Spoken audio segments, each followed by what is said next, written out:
जालंधर की रेचल गुप्ता, जिन्होंने miss grand international 2024 का खिताब जीतकर भारत का नाम रोशन किया था, अब इस प्रतिष्ठित ताज से वंचित कर दी गई हैं। यह फैसला ब्यूटी पेजेंट आयोजकों द्वारा लिया गया है, जिसकी पुष्टि हाल ही में एक आधिकारिक बयान के जरिए की गई। इस मामले में दोनों पक्षों की ओर से अलग-अलग दावे सामने आए हैं। एक तरफ जहां रेचल गुप्ता ने कहा है कि उन्होंने स्वेच्छा से अपना ताज वापस करने का फैसला लिया है, वहीं दूसरी तरफ पेजेंट आयोजकों का कहना है कि उन्हें रेचल को पद से हटाना पड़ा क्योंकि उन्होंने अपने आधिकारिक कर्तव्यों का निर्वहन सही तरीके से नहीं किया।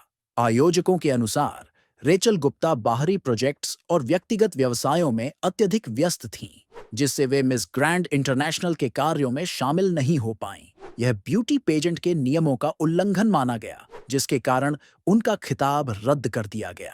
हालांकि रेचल ने अपने एक बयान में यह भी कहा कि इस निर्णय के पीछे की सच्चाई जल्द ही सार्वजनिक की जाएगी, जिससे इस पूरे प्रकरण में नया मोड़ आने की संभावना जताई जा रही है। टेस्ला और स्पेसएक्स के सीईओ एलन मस्क ने अमेरिकी प्रशासन से खुद को अलग करने का बड़ा ऐलान किया है। मस्क ने यह घोषणा अपने सोशल मीडिया हैंडल के जरिए की, जिसमें उन्होंने साफ कहा कि वह अब अमेरिकी राष्ट्रपति डोनाल्ड ट्रंप के शीर्ष सलाहकार पद पर नहीं रहेंगे। मस्क के इस फैसले ने अमेरिकी राजनीति और टेक इंडस्ट्री में हलचल मचा दी है। इससे पहले कई रिपोर्ट्स में यह अनुमान लगाया जा रहा था कि मस्क के व्यापारिक हितों को हो रहे नुकसान की वजह से वह जल्द ही प्रशासन से दूरी बना सकते हैं। वहीं कुछ मीडिया सूत्रों का कहना है कि मस्क कई नीतिगत फैसलों से सहमत नहीं थे और इसी कारण उन्होंने यह निर्णय लिया है। एलन मस्क का अमेरिकी प्रशासन से अलग होना केवल राजनीतिक दृष्टिकोण से ही नहीं, बल्कि क्रिप्टोकरेंसी बाजार पर भी असर डाल सकता है। मस्क लंबे समय से डीओजीई डॉजकॉइन के बड़े समर्थक रहे हैं और उनके सरकारी पद छोड़ने के बाद इस डिजिटल मुद्रा पर भी असर पड़ सकता है। जम्मू कश्मीर के शोपियां जिले में भारतीय सेना को आतंकवाद के खिलाफ अभियान में एक बड़ी सफलता हाथ लगी है।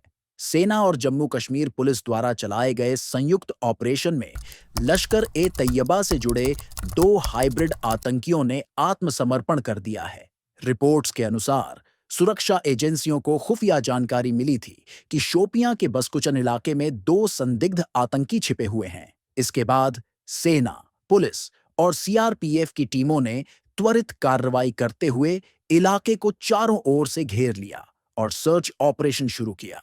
कुछ ही समय में दोनों आतंकियों को सुरक्षा बलों ने आत्मसमर्पण करने पर मजबूर कर दिया। इस घटना को आतंकवाद के खिलाफ भारतीय सुरक्षा बलों की एक बड़ी कामयाबी माना जा रहा है। अमेरिका के पूर्व राष्ट्रपति डोनाल्ड ट्रंप को अंतर्राष्ट्रीय व्यापार अदालत से बड़ा झटका लगा है। कोर्ट ने उनके लिबरेशन डे टैरिफ पर रोक लगाने का आदेश जारी कर दिया है। यह फैसला अंतर्राष्ट्रीय व्यापार को लेकर ट्रंप की नीतियों पर सवाल खड़े करता है। कोर्ट ने अपने फैसले में स्पष्ट किया कि अमेरिका का अंतर्राष्ट्रीय आपातकालीन आर्थिक शक्ति अधिनियम आईईईपीए राष्ट्रपति को यह अधिकार नहीं देता कि वे किसी भी देश पर एक तरफा टैरिफ लागू करें। अदालत ने कहा कि राष्ट्रपति संवैधानिक सीमाओं का उल्लंघन कर रहे हैं और यह कदम पूरी तरह से कानूनी प्रक्रिया के खिलाफ है। दिलचस्प बात यह रही कि कोर्ट में ट्रंप ने भारत और पाकिस्तान के बीच हालिया सीज फायर का हवाला देते हुए कहा कि उनकी टैरिफ नीतियों के चलते ही ऐसा हुआ है। ट्रंप ने दावा किया कि टैरिफ का असर सिर्फ आर्थिक नहीं, बल्कि राजनयिक और सुरक्षा मामलों पर भी पड़ा है। इस फैसले के बाद अमेरिकी व्यापार नीति और वैश्विक व्यापार रिश्तों पर बड़ा असर पड़ सकता है। महाराष्ट्र के बहुचर्चित पुणे पोर्शे हादसा मामले में अब एक नया खुलासा सामने आया है। इस मामले में पहले से ही जेल में बंद डॉक्टर अजय टावरे को अब एक अवैध किडनी प्रत्यारोपण रैकेट में शामिल पाए जाने पर गिरफ्तार कर लिया गया है। पुलिस ने डॉक्टर अजय को न्यायिक हिरासत में लेकर पूछताछ शुरू कर दी है और उन्हें जल्द ही कोर्ट में पेश किया जाएगा। गौरतलब है कि साल 2024 में पुणे में एक नाबालिग द्वारा पोर्शे कार से की गई तेज रफ्तार टक्कर में एक महिला और पुरुष की मौत हो गई थी। यह मामला उस समय सुर्खियों में आया था जब कोर्ट ने नाबालिग को सिर्फ निबंध लिखने की सजा सुनाकर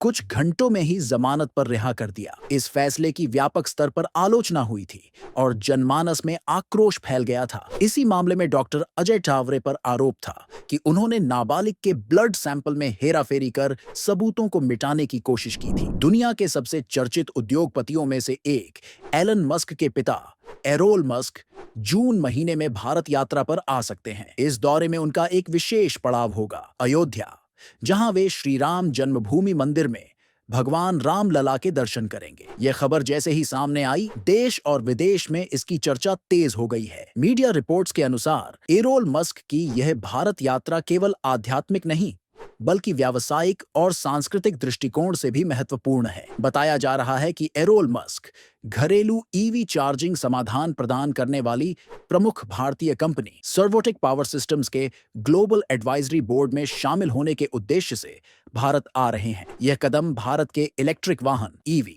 इंफ्रास्ट्रक्चर के क्षेत्र में एक बड़ा सहयोग माना जा रहा है। इस दौरे में अयोध्या में रामलला के दर्शन करना एक सांस्कृतिक और आध्यात्मिक जुड़ाव का संकेत है। अगर आपको इस खबर से जुड़ी और जानकारी चाहिए हो तो हमारे YouTube चैनल को सब्सक्राइब करें, शेयर करें और बेल आइकन को प्रेस करें। धन्यवाद।